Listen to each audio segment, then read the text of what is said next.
A humanitarian disaster is looming in Puerto Rico as food, fuel and drinking water runs out following the largest hurricane to hit the area in almost a century. Almost 2 weeks after Hurricane Maria devastated the island, more than 3.5 million Puerto Ricans are still without power, and authorities are warning it could be weeks before schools reopen, electricity and cell phone towers are restored and life begins to resume anything like normalcy. Zach Fleming reports.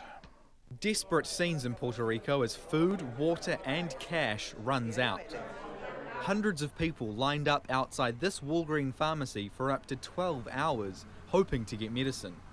Brenda Figueroa has come to get her grandmother's repeat prescription filled after other chemists turned her away. I'm trying to get her refills so she can keep taking her pills, and well, right now we can't because there's no system and they won't. We went to 3 different Walgreens, and then they don't have systems. They told me that they could give them to me here in this one, but the situation right now is that they can't, so. Miriam Rodriguez came to San Juan to retire almost 2 weeks after Hurricane Maria wreaked havoc. Like tens of thousands of others, her home is still without power. My mother is doing well. She's better than me because she has air conditioning. She has a home in San Lorenzo, but this is a very disaster. I have no water. And I'm not buying food because I don't have a generator. My husband has de sueño. I don't know how I get a machine to have some air in my home.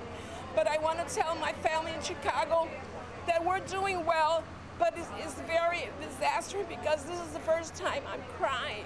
I haven't cried for a long time. 30 minutes drive from San Juan, residents were still in clean-up mode. Orlando Mia said authorities hadn't cleared the streets or checked if basic survival needs were being met. He said the US government had the military forces, personnel and equipment, but the US territory was still without power and a sewerage system.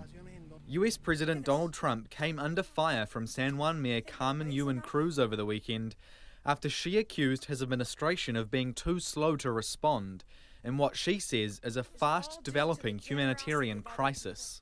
I am begging anyone that can hear us to save us from dying. If anybody out there is listening to us, we are dying, and you are killing us with the inefficiency. Ms. Cruz said while private donations of food and water were pouring in, little support had come in from the US government, and what had was slow. Mr. Trump fired back, citing the US territory's debt problem and saying people from Puerto Rico wanted everything done for them.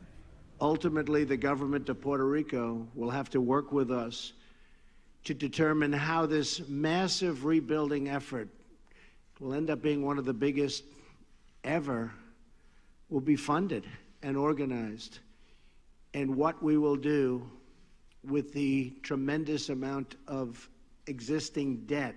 US Senator Marco Rubio urged an end to the political finger-pointing. Every minute we spend in the political realm bickering with one another over who's doing what or who's wrong or who didn't do right is a minute of energy and time that we're not spending trying to get the response right. And so I think when this is all said and done, we're going to have time to stop and look back and say, should things have done differently? I think everyone involved in the response has things they could have done better. But right now, I hope we'll stay 100% focused on what needs to be done to get the people of Puerto Rico help. And then we'll have plenty of time in the future to have these debates about who didn't do the right thing or what could have been done better. After spending the weekend at his golf course in New Jersey, Donald Trump is expected to visit Puerto Rico this week. For Checkpoint, Zach Fleming.